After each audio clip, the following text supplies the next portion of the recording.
Well, all right, my friends. I think we are beginning to go live on the Live Inspired in studio with John O'Leary, webcast 27. We're talking today about staring up at the clouds and how we, in doing that, can obtain a clear view of the fully immersed life. As you sign in, tune in, get ready to rock and roll, I'd like you to look down at the bottom of the screen right now. That little blue icon means I want to hear from you. That means chat away. Go ahead and chat me the answer. How fully engaged are you typically in the moment? And I want you to rate yourself 1 to 10, with 10 being on fire, engaged, baby. You are all in every day.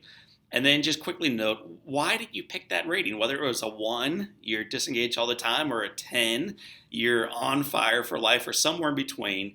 Give us the number and then a little bit of the background on why you picked that number. I'm already starting to see some folks participate. Awesome. As you immerse yourself today within studio, I'm hoping and expecting and asking that we get 100% participation. So get ready to get off the sideline and into the game of life. My friends, I'm going to come on to the screen and say hello. Hello, my name is John O'Leary, and I want to welcome you to webcast 27. We have been lucky and blessed and fortunate enough to hang out with you for 27 consecutive months. And on this month, we're talking about immersion. Yesterday in church, there was a conversation that the pastor had with us. I'm going to show you the picture of what it was. I'm asking you all not to turn this off. If you're not a believer, you're not in the faith, you're not in the spirituality, fine. Hang on with me for a little bit longer because we're going to take this somewhere, okay? So you got to hang on for the entire journey through this story. This is a painting of the Good Samaritan.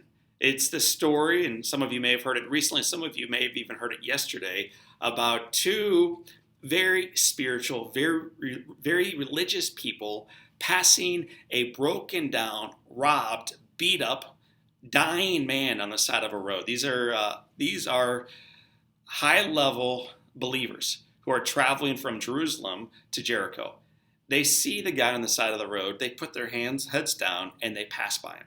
And then the second person puts his head down, and he passes by him. So the Levite and the priest both ignore the need in front of them. And then along comes a Samaritan, which in those days, this is the days of Jesus, man, 2,000 years ago, Samaritans were looked down upon. They practiced the wrong way. They went to the wrong temples. They did everything backwards. And so they were completely cast away. They were the least of the least out there on the outskirts. And Jesus shares the story of how it was not the leaders, not the ones who knew best, but the one who seemingly knew the least, who actually took the time to pull away from his own work, his own busyness, his own life, to see the needs in front of him, to get off the mule, to serve the person who's broken, to tend those wounds, to lead this person forward, to make a profound difference in his life. And the question was asked, so who is my neighbor? And the point is, they're all your neighbor. They're all our neighbors in life. It's a beautiful story that we're not going to unpack during this podcast, but there's a reason why I'm taking you here to kick us off. Here's why. Because in 1973, and I read about this years ago, and I validated it over the weekend to make sure that this thing was still true. It is. Princeton University Theological Seminary study. You can check this one out on your own if you have time, but it's done by Darley and Baston. What they did, okay, this is really a phenomenal study that's going to plug into what we're chatting about right now with immersion. 1973, they take all of the seminarian students around the entire Princeton University. They split them into two groups. Half of the group is supposed to think about why people should become theological students. So that's their job over here. The other half over here are supposed to prepare to give a 5-minute sermon on the Good Samaritan parable, that short story you heard a little bit about a moment ago. So they send them off to the library to prepare, and then one by one, they slowly call these leaders back into the chapel to let them deliver their presentation. And the real thing that's going on is they wanted to see if those who had prepared to give a sermon on the Good Samaritan were actually more compassionate, because what they did, without the seminary students knowing, is they had an actor halfway between the library and the chapel, acting as if he was injured, acting as if he was wounded, acting as if he had needs, coughing, clearly in need of help. And they wanted to know, would it matter if those who had just prepared for this would be more likely to serve these guys, serve these actors, serve these least among us in need? Would it work? They did one other thing, though, that's important to recognize, because this is going to affect what the study ultimately reveals. Third of those who were called were just called in this way. Hey, go ahead and start making your way. No rush, not a lot of time, but go ahead at your convenience, start making your way. We're ready for you. Then a third of the group that was in the library said, we're told, dude, we have a lot of time. Got a lot of time, but go ahead and start making your way toward us anyway. Well, why not? Go ahead and start making your way. You got a lot of time to get there, but go ahead and start making your way. And then finally, a third of the group were told, we are running behind. You need to head over right now.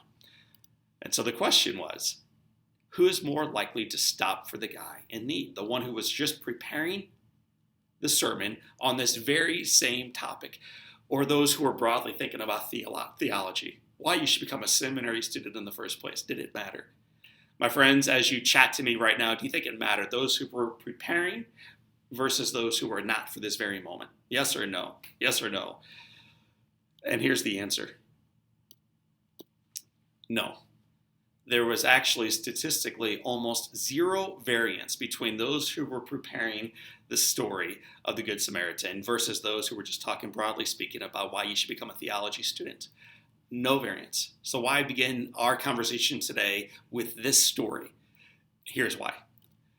Because what they did find that surprised them was there was one thing that really indicated whether or not these people would show up and serve or not.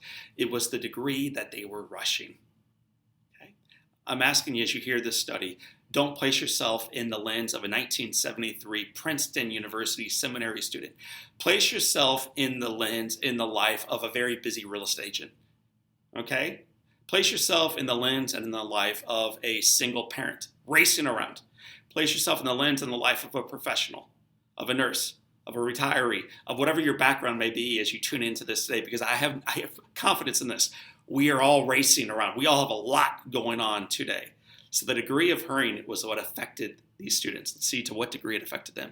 Low hurrying, mid hurrying, and high hurrying. Number one, those who felt no rush, whether they were preparing for this sermon or they were preparing more broadly for why you should become a theology student, they stopped more than 60% of the time, more than half the time.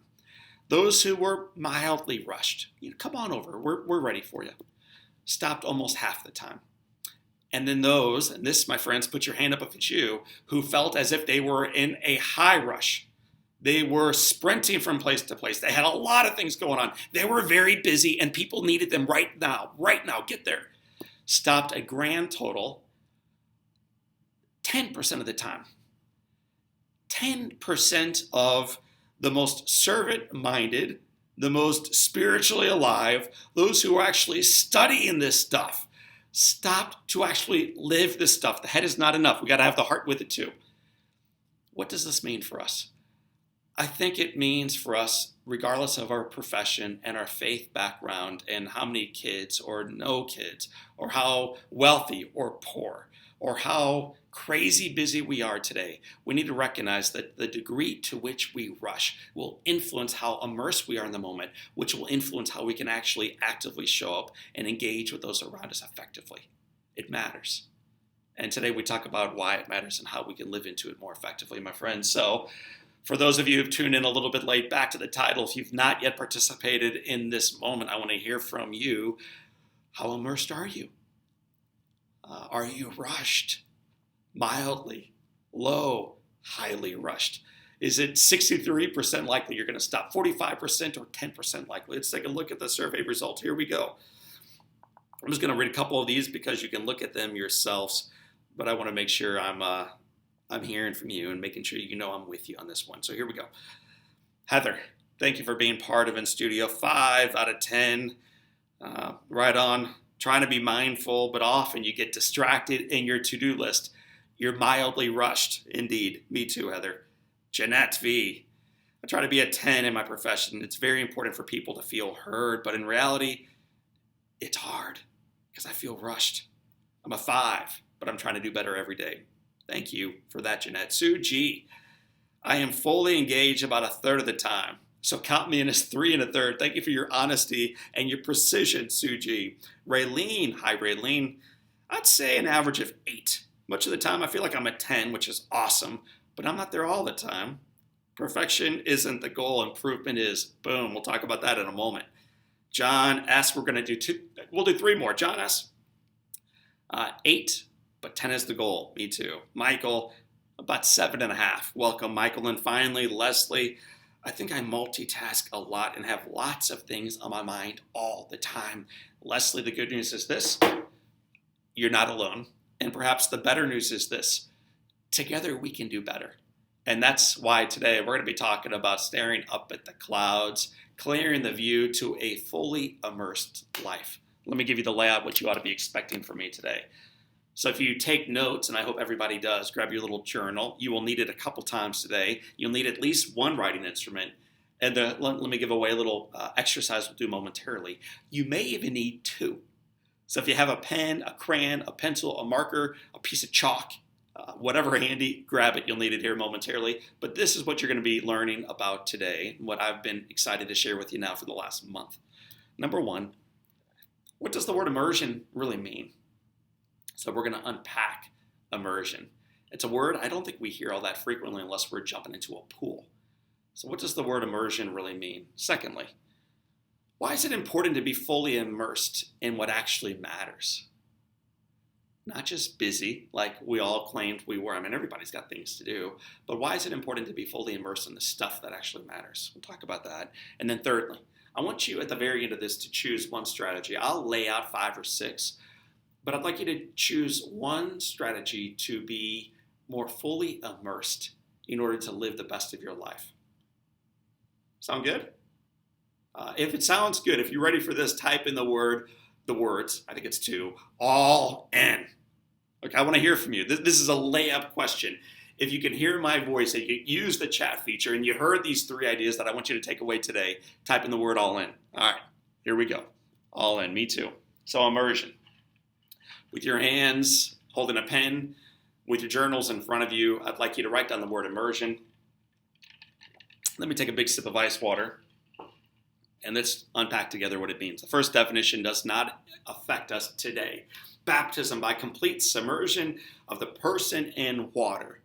You jumped into the pool, fully immersed momentarily, then you came out and took a breath, and you're no longer fully immersed. But for a moment, you were fully immersed. Awesome. This is the definition we're going to be talking about today, though. Absorbing involvement. I think that's so cool. Absorbing involvement. Let me circle it. Let me say it again. Absorbing involvement. Let me blow this baby up. Absorbing involvement.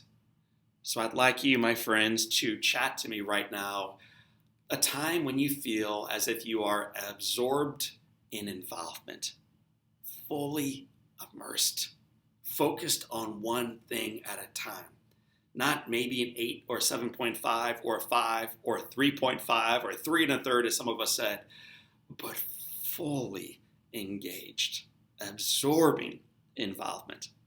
You got 10 seconds, let your fingers do the talk, and I want to hear from you. Chat to me the answer. When do you, give me one thing, when you feel as if you are fully absorbed in involvement?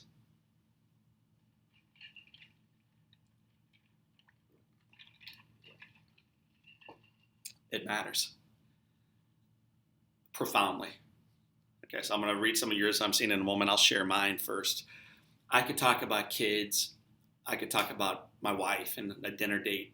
I could talk about the chances when I get to hang out with my parents or when I see a sunset. I was in San Diego this past week, and I never do it, but I decided to leave the meeting, leave the hotel, take an Uber, and drive out to the coast. And for about 2 hours, sat there and just watched kids play, breeze blow, waves lap, sunset.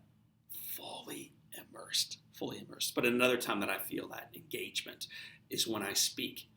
A gentleman last week at conference said, John, I do a lot of speaking. I wonder what tips you might want to share with me. And maybe some other time we'll unpack a whole lot of tips I can share.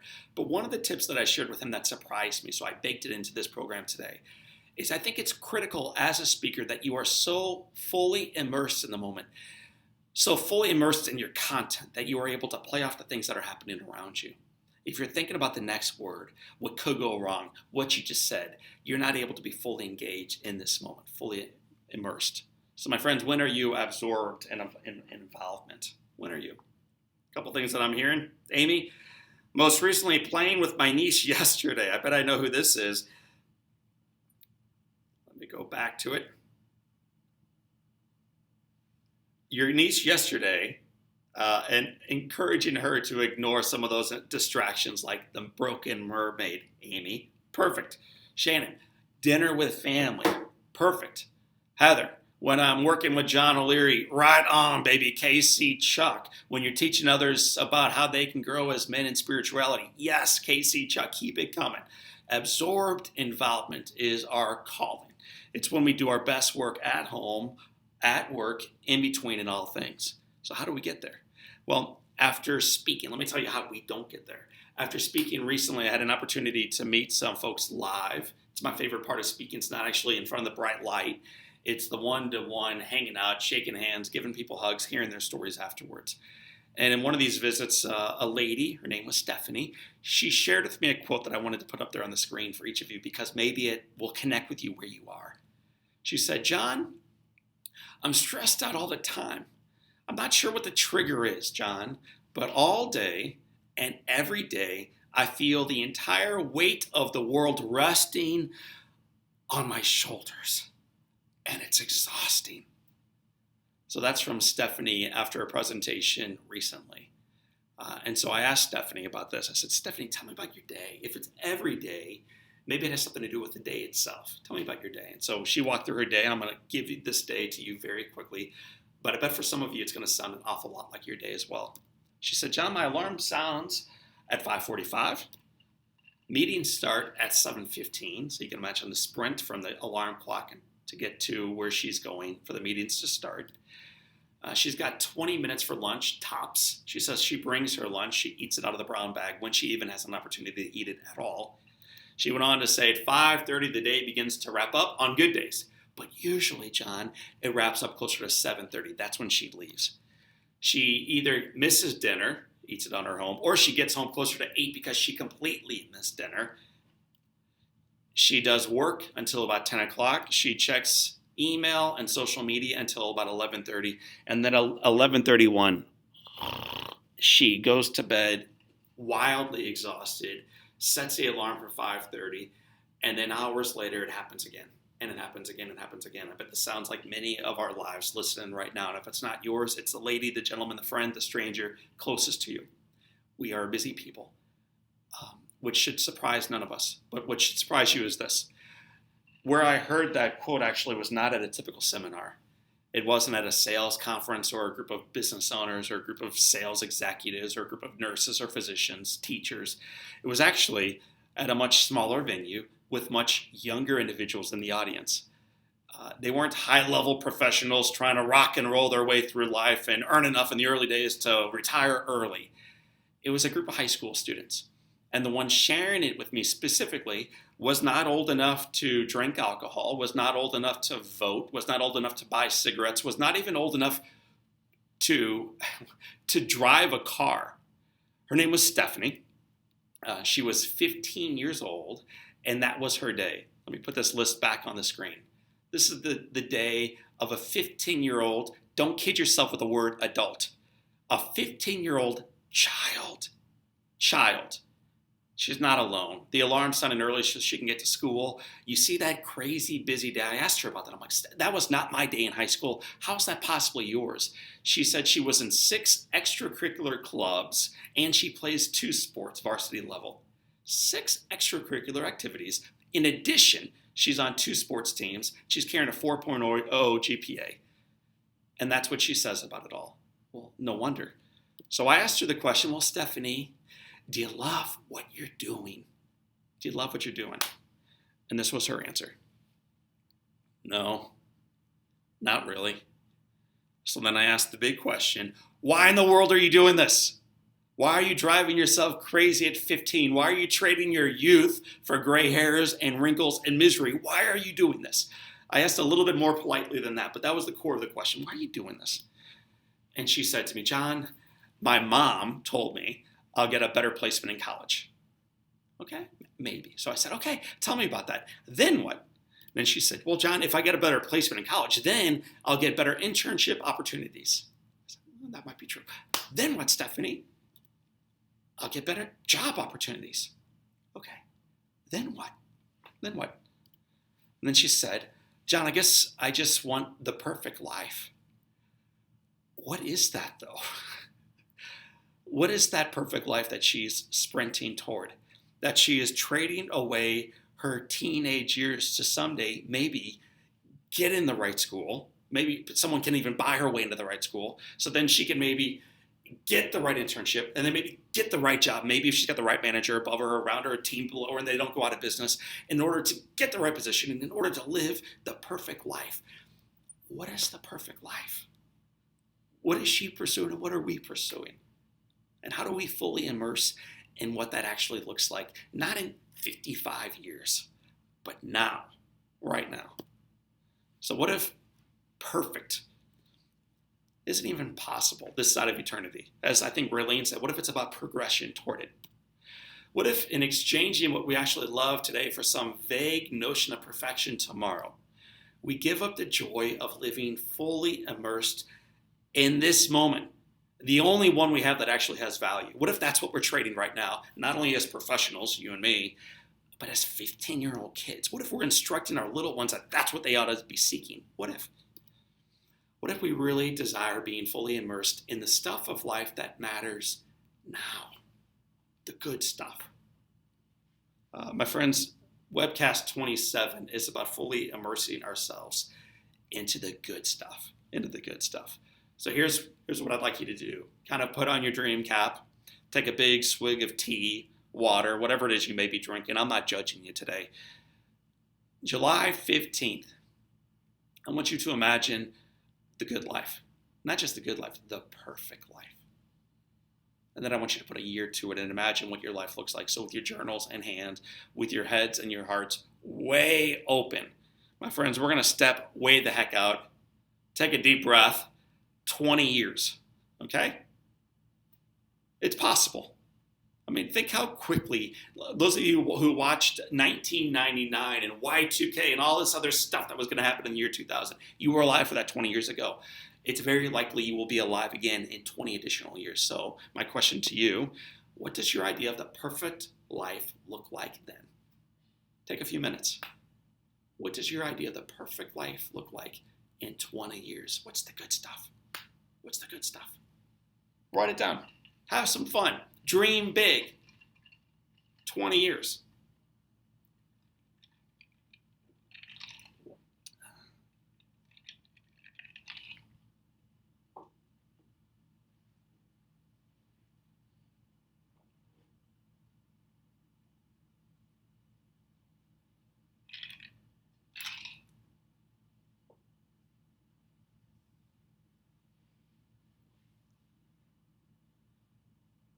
"15 more seconds.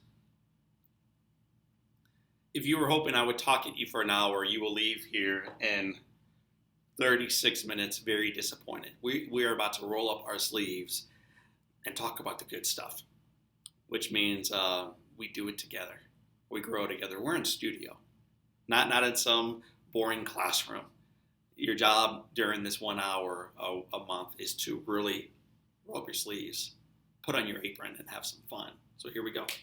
What does your idea of the perfect life look like? And if you'd like right now, chat me one idea. You don't have to send me the whole list. But what's something that matters to you 20 years out that is your idea of the perfect life? What's going on? It could be around family, health, finances, where you live, what you do, who you're with, how you feel. What's the perfect life look like in 20 years? We're going to back into it. Got 3 more questions coming. Keep chatting, send them my way. And for those of you who have hit send already on that chat feature, Take a deep breath. I'm serious. Very seldom do we actually count our breath and recognize the profound miracle that it is. Don't miss it in the sprint forward. So that's 20 years downstream. Some of you are already sending your comments in, and I appreciate that.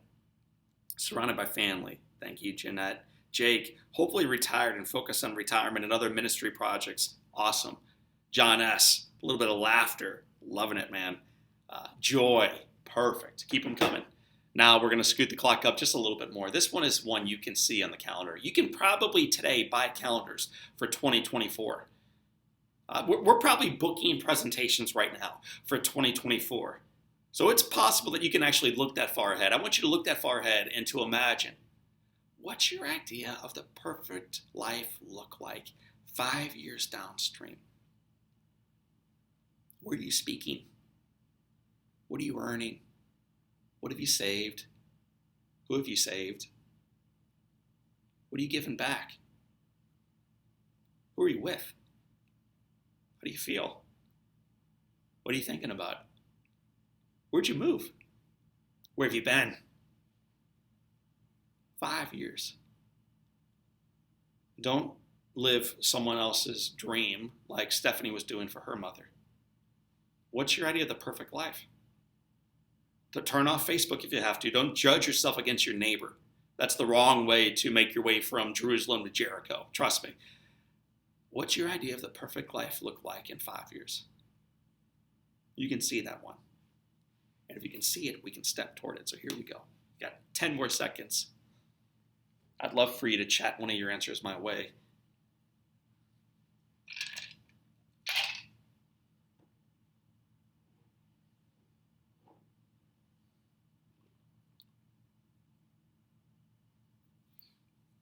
I was going to read a few of these.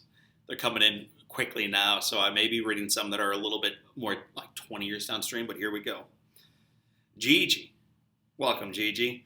Inspiring joy and possibility while having fun with family, friends, and strangers. Love that last one. Having fun with family, friends, and strangers. The Good Samaritan. Well done. A happy home, Suzanne. Good health. Children are happy in their jobs and with great family. Woo, what a gift that would be.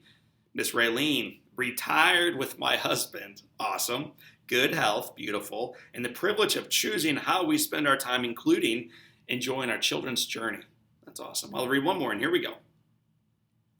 Enjoying nature, physically well, and active in life. And that one from Stephanie. Thank you, Stephanie. All right. My friends, we've got one more question. Here we are. Today, we bumped up against it. Be real. What does your idea of the perfect life look like today? Why wait? Why wait? There is no guarantee that the 16th of July, 2019 will make it to us. So what does your idea of the perfect life look like right now, today? Don't wait. Come on, students. Take a moment in your journals. Write it down. Open your hearts. Be real. Attitude. What's the perfect attitude today that you can have? Thoughts, beliefs, activities, people you're with, someone you forgave, a kind act you did, a place you went for lunch, a prayer you offered, a jog you took, a journey you went on. Today, you got an opportunity in front of you. What does your perfect day look like?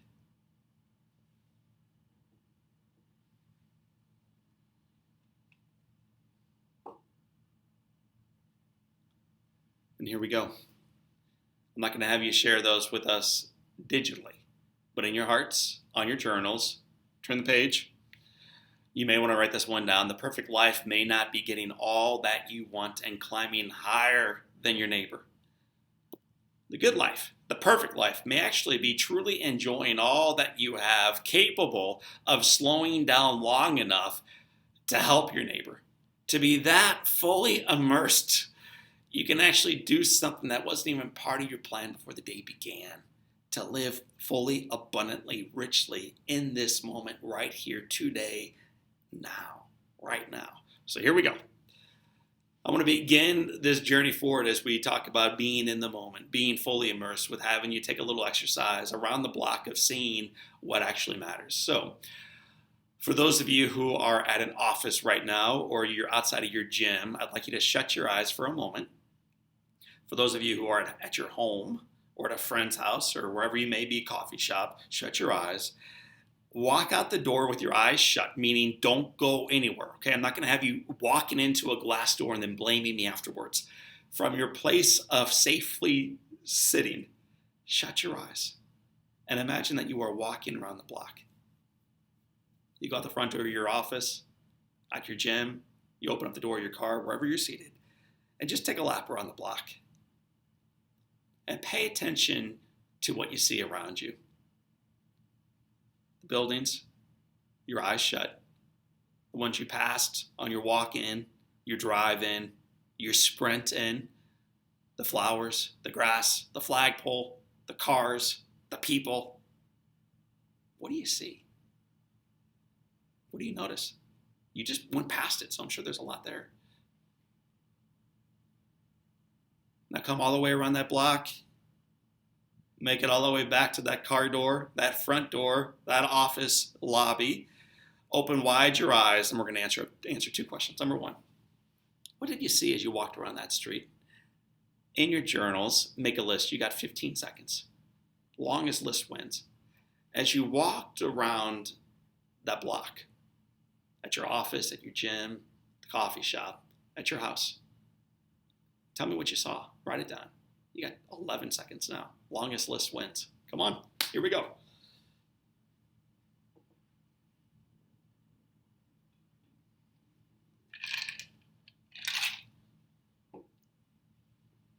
Five seconds.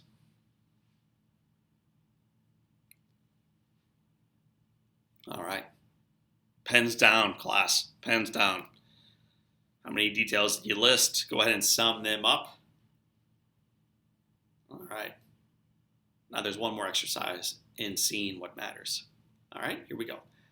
This time, don't shut your eyes. I want you to open wide your eyes. And as you're looking at this picture, I'll give you the exact same amount of time that you had to take a lap around the block. I want you to identify details in this picture, because I'm going to ask you at the end of it to tell me what you saw. What did you notice? What did you see? You got 20 more seconds to take a lap around the playground. Pay attention. Colors, faces, what they're doing, who they're with, what stance they're in, what's in the foreground, what's in the background, what time of year it is.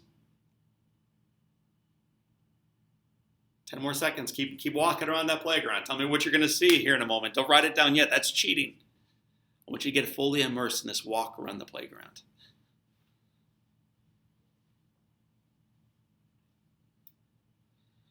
All right, class. Come on back. Say goodbye to the kids. Get off the swing, KC Chuck. K2, no more hanging out over there in the jungle gym. Come on, guys. We need you back. Here we go. What did you see in the picture? Make a list. 15 seconds starting now. Longest list will win.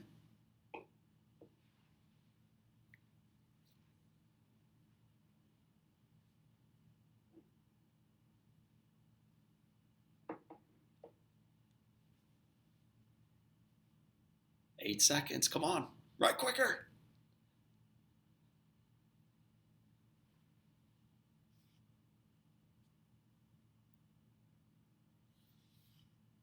Three, two, one. Class, put your pens down.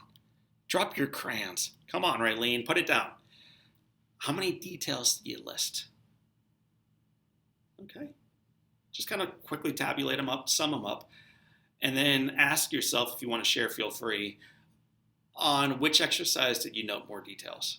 The walk around the block, around the house, around the office, around the gym, around the coffee shop, or the walk around some stagnant picture, take it in this little playground on a picture that I found online. Which one gave you more details? Seeing what matters. Here we go.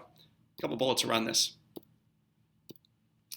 The very things that we see every day and the very things and individuals that may matter most to us are the very same things that we frequently miss seeing the details of. This is important to recognize as we take a lap around our lives. The very things around our home and our office. In fact, behind me, this is an entire wall of podcast guests that I've had.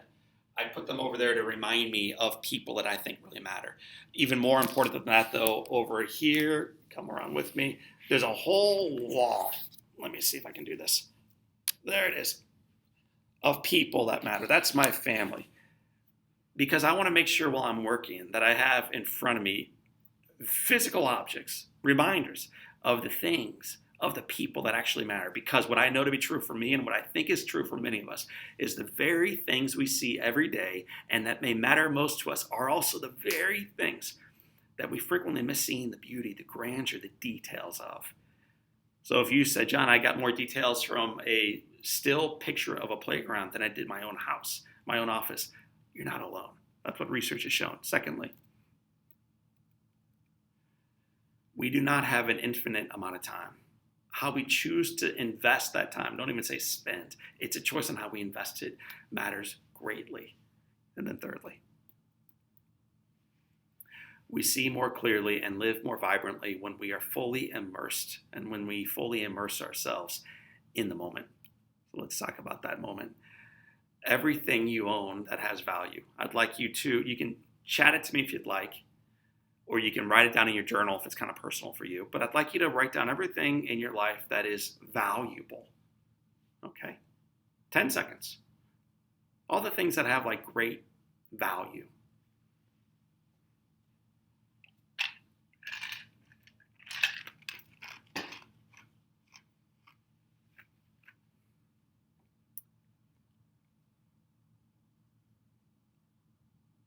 These are things you probably insure. Probably a car note, but it's value. Your stock portfolio, it's got value. Your home, it's got value. Some of the belongings within your apartment, maybe you have an insurance policy on that. It's got value. Everything you own that has value. Perfect. And then take inventory of everything that you enjoy that is priceless. You can't insure it. Frequently, these lists seem a bit different. And I think our job is to discern a way to merge them as one with our eyes clearly focused on number two. We got to have number one to get the good stuff done in life that really matters and elevates not only our life, our families, and our communities, but let's not lose sight of what perfection, what the good life actually looks like in actuality. So, my friends, back to the conversation with the high school student. What if perfect is impossible? What if we, in exchanging what we actually love today for some vague notion of perfection tomorrow, we give up the joy of living fully immersed in this moment, the only one we actually have? Okay, so take a 5-minute break. If I were to offer you right now 5 minutes, like you got 5 minutes, I will be back with you at 11:13 Central Time. Go do what you got to do. What would you do first? And then what? You got 4 minutes and 42 seconds still. And then what? So if you took a 5-minute break right now, what would you do?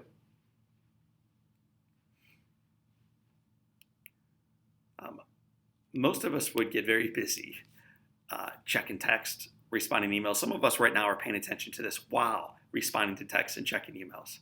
We're very busy people. What did you do with your time? How many times a day do we try to do more than one thing at a time? We call that multitasking.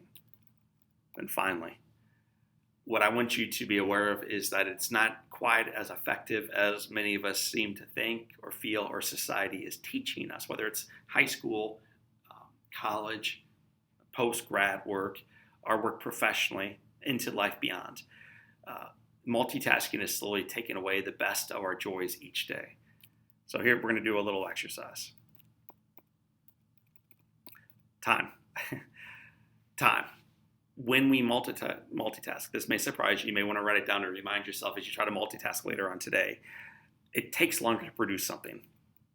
There's a significant decline in the quality of the stuff that we are actually producing. And it adds significant stress into our life in real time. So when we multitask, when we make dinner while asking the kids how their day was, and try to reply to a couple emails at the same time, it takes longer to actually do this stuff. There's a significant decline in the potatoes that we're cooking, in the conversations we're having with our little ones, and in the email that we're sending. And there's stress as we're pulling out our hair because our kid keeps asking us questions. The potatoes are boiling, and I just accidentally cursed at my boss. I actually typed in what I was feeling rather than what I meant to say. There's stress. There's stress. So here's an exercise. Piece of paper, journals in hand. Here's my journal. All right. There's my little journal right here. I'd like you to grab your journal. You'll need 2 pens, 2 markers, 2 crayons, whatever you're using today, 2 pieces of chalk. Grab them. Put one in your left hand, and the one in your right. You ready? All right. With your left hand and your right hand moving at the same time. That means multitask at the same time. I want you to, here we go. You got your pens ready? Make a square with your left hand and make a circle with your right. Do it right now. Same time. At the exact same time, I want you to multitask. It's 2 simple shapes. Left hand square, right hand circle. Go. It ought to be very easy. These are simple shapes. You should have no problem at all multitasking this one.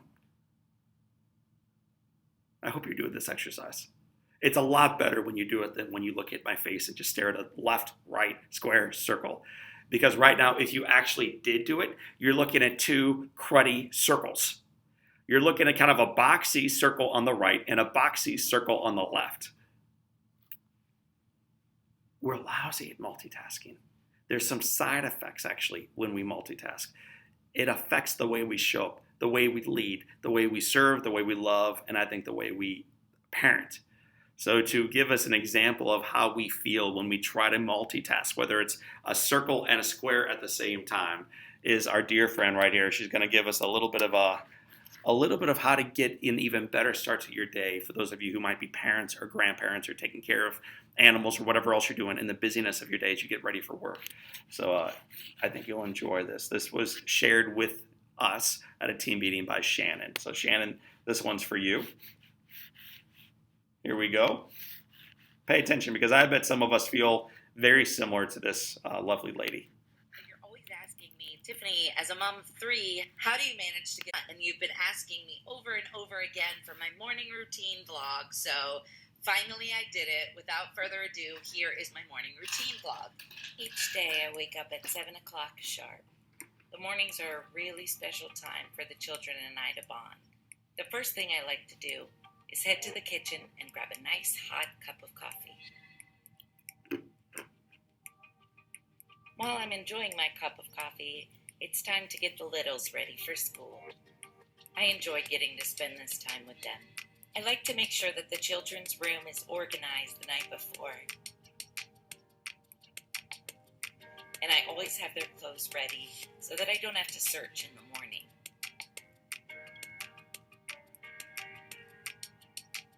My kids and I love to play and have dance party fun while we get ready.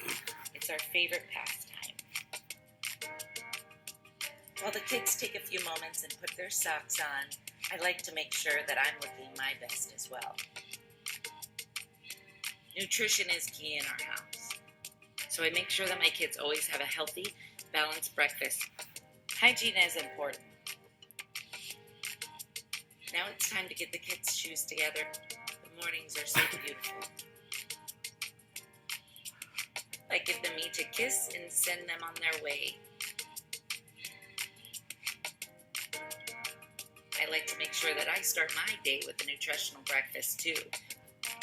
It's time to start a productive day. And that's my morning routine. So there it is, my friends, a morning routine that some of us could probably relate to.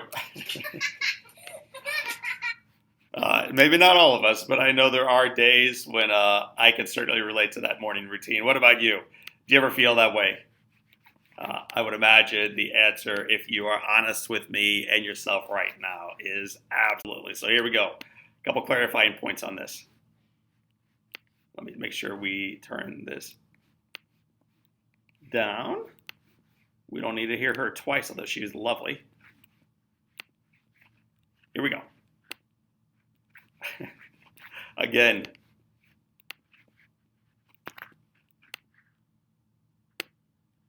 questions. Number one, anybody ever feel like that? Where you feel like you woke up a little late? You got a million things to do before you can casually have yourself a cup of coffee. In the chaos of getting socks and shoes and backpacks and breakfast and lunch, it's very difficult to make time not only for yourself, which is critical in life, but also for those around us, those that we maybe care for and love the most. Ever feel like that? And then my question to us, Casey, Chuck, and K2, and Raylene, and Stephanie, and Curtis, and Shannon, and everybody else tuning in that can hear my voice. Gigi, Heather, Jake, Chris, M2, John S. How do we avoid living like this? How do we get a handle on this so we're not pounding coffee right out of the tube, so we're not eating ice cream and then going back to bed, so we're not cursing when we step on Legos and then throw the socks at the kids or whoever it might be in front of us, so we're not yelling at the guy that we pass on the way to work because we're running behind and he's in our way? How do we avoid living like this? Give me some ideas. Share me some best practices that you yourself have practiced yourself. How do we avoid living like this? Come on. I need some help.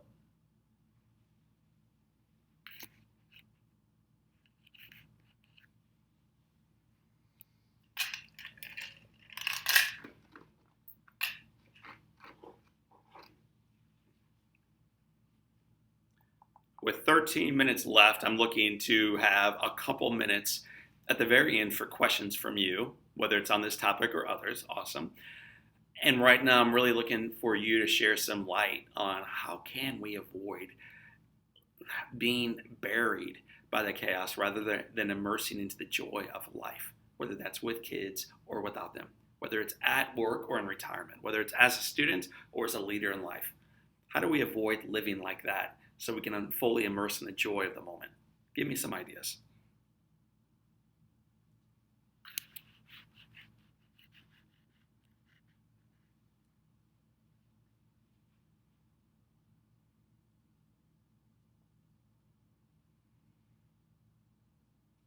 This one's awesome. David, I could not agree more. David comes in and says, David from Nashville, plan, prepare, execute. Sounds very naval. Maybe David's an old Marine, but David's got a great point. If we don't plan our day out the day before, if we don't fully immerse into that, we will lose our mooring. We'll lose the ability to navigate into that day. And instead of owning the day will own us. So that's a great one. David, great idea. Chris, adding on to that. Man, plan. Right on. John S., tomorrow starts now. It starts today. So I prep morning routines the night before. John, I've been doing that professionally and personally for about 11 years, and it's transformative when you know before you go to bed what you're going to do when you wake up. Great idea, man. Jonesboro, I have to be organized. I'm a list-making person, and I check them off so I can finish my day strong. Well said, well done. And then finally, we'll leave it here for now. Stephanie, set healthy boundaries. Henry Cloud's got a great book on setting healthy boundaries. And focus on my values. Awesome, Stephanie. Thank you, leaders, for sharing. Let's turn the page on that and talk about staring up to the clouds. Where did this title even come from? It comes from a moment in time when I was looking for my little Grace. I eventually find her outside. She's laying down on a spring day looking up at the clouds. So I lay down momentarily, kind of racing from one thing to the next, and lay down next to her, and she says, Dad, do you see the airplane? And I look up, and I'm listening for the sound of engines. No, I don't hear the engines. So then I'm really looking around. Maybe it's one of those really high airplanes. So I look up and I'm like, no, Grace, I don't see the airplane at all. And she goes, see it right there? It's next to the pirate ship.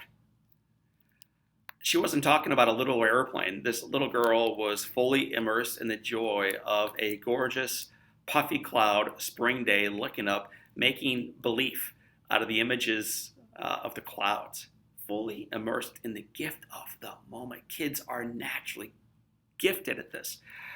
And then we get busy. So we slow down long enough to fully immerse in the moments that matter. I'm going to give you a few takeaways today and then take any questions you may have. I'd like you ideally to select one of these so that you may fully immerse yourself in moments that matter. Here we go. Number one, please write these down. And then at the very end, circle one that you're going to begin becoming a practitioner of. Number one, have a gratitude journal, a prayer routine, or a meditation that you do every morning. It's a great way to begin fully immersing in the joy of the moment. Secondly, physical activity. For my wife, for instance, every morning, this woman, she's got a little bit going on. A husband who travels a bit. She's got a job, 2 jobs actually now. She's got 4 kids. She's got a dog, family members. She does a lot of work in the community. Every morning, though, she takes a walk. That physical activity for her and for so many others like her does wonders for her emotions, for her spiritual journey, for her physical life, for a reduction of stress, for her elevation of joy and positive emotions. Physical activity is a wonderful way to fully immerse in the moments that matter. Thirdly, limit distractions. Oh, John, I'm not a distracted person. That's why I've been able to stay focused for the entire 53 minutes we've been together. Fair enough. But here's a big number for you. 160. What does 160 signify? What does that represent?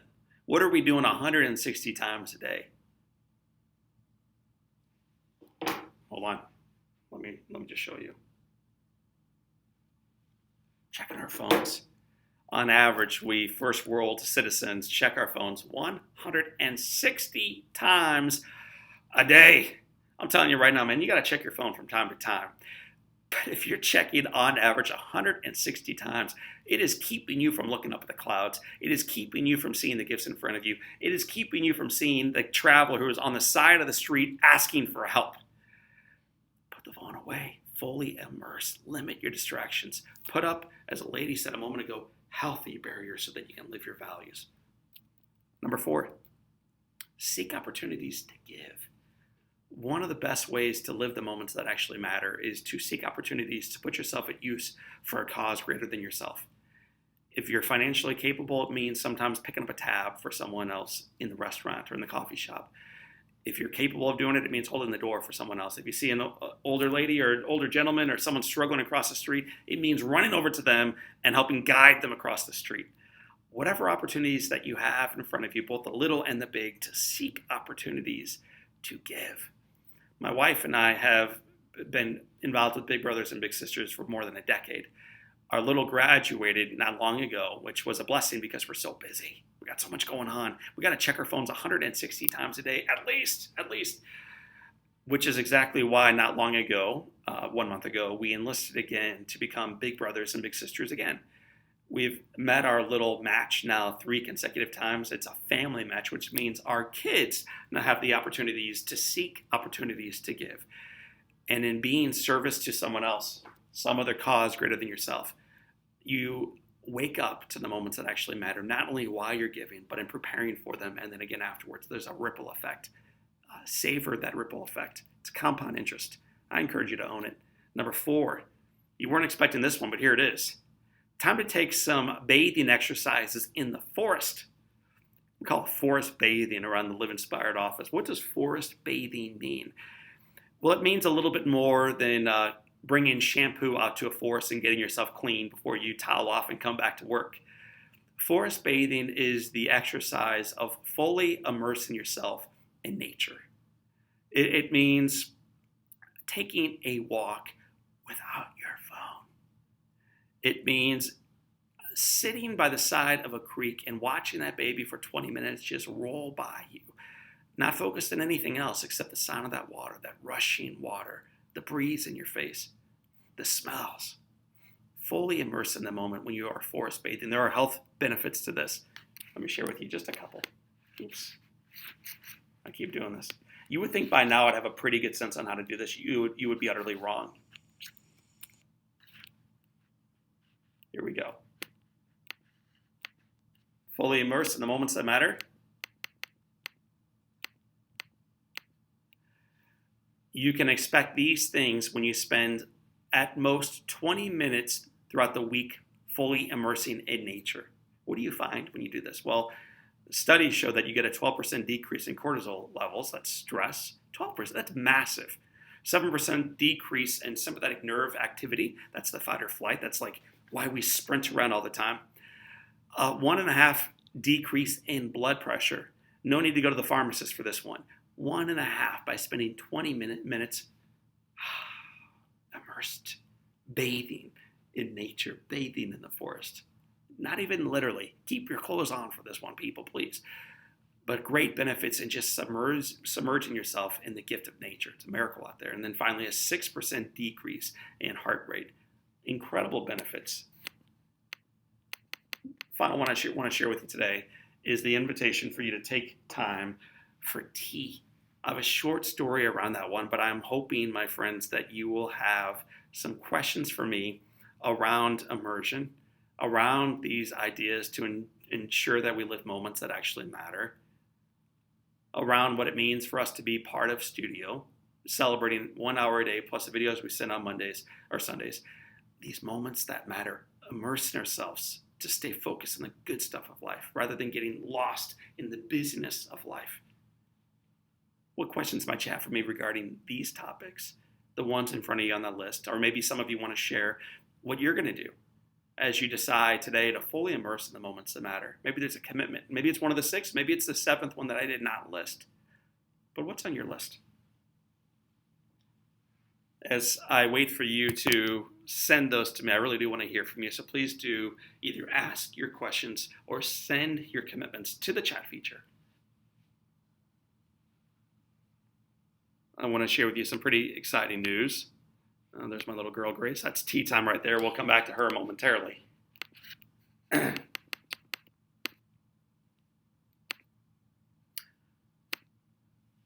If you are getting ready to outline something for when we get to connect again, and I hope you are, I'd like you to mark it down on your calendars that I want to make sure I get this date right, August 12th.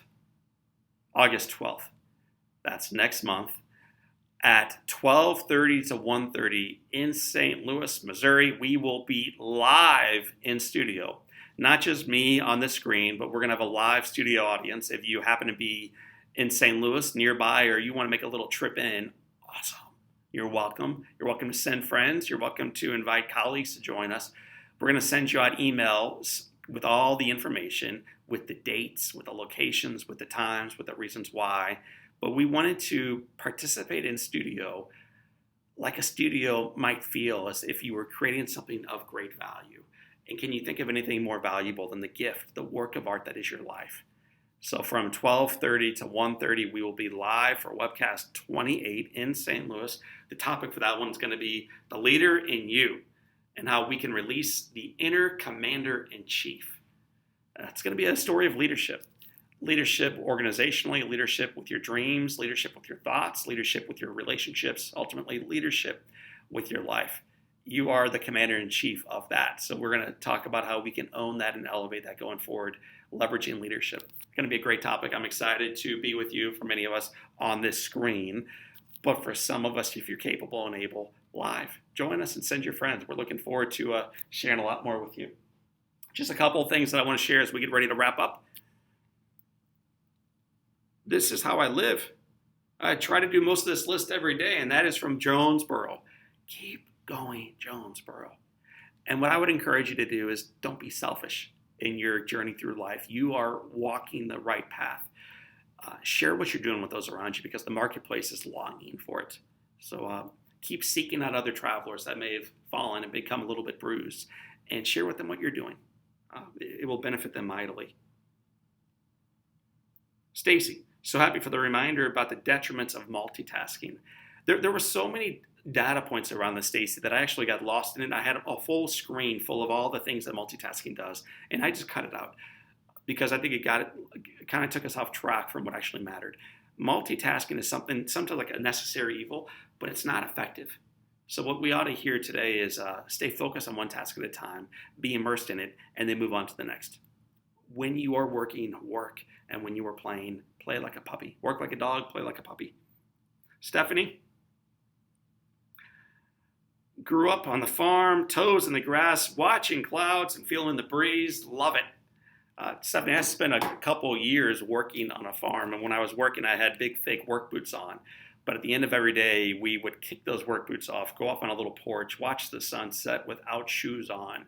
And it was a pretty awesome way to wrap up a day as that sun set over the hills to the west. So I realized we don't need to be on a farm. We don't even need to be barefoot to experience that kind of immersion. Final thing I want to say today is this. It's from John S.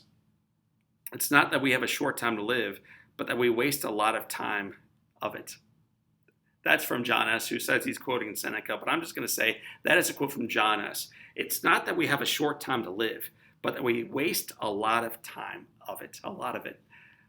My friends, on this Monday, choose not to waste a minute of it. Choose to be fully immersed in the great, grand, miraculous gift that is your life. It will elevate not only the way you journey through life, but it will free you and open up your eyes to see those around you in need so that you may cross the street, you may lift them up, and together we can do life together even better. So I want to thank you for being part of our journey. I want to thank you for being good Samaritans yourself, and I want to let you know loud and clear that in spite of some headwinds and challenges we all face relationally, financially, and professionally, the best days of our journey remain in front of us. Stay immersed, keep staring up at the clouds. God bless. I'll see you on Sunday with a video, and I'll see you next month, August 12th, live for In Studio, when we talk about the leader and you releasing that inner commander-in-chief, my friends, for this time. And until next time, this is John O'Leary, and this is your day. Soak it up, drink it down, live inspired.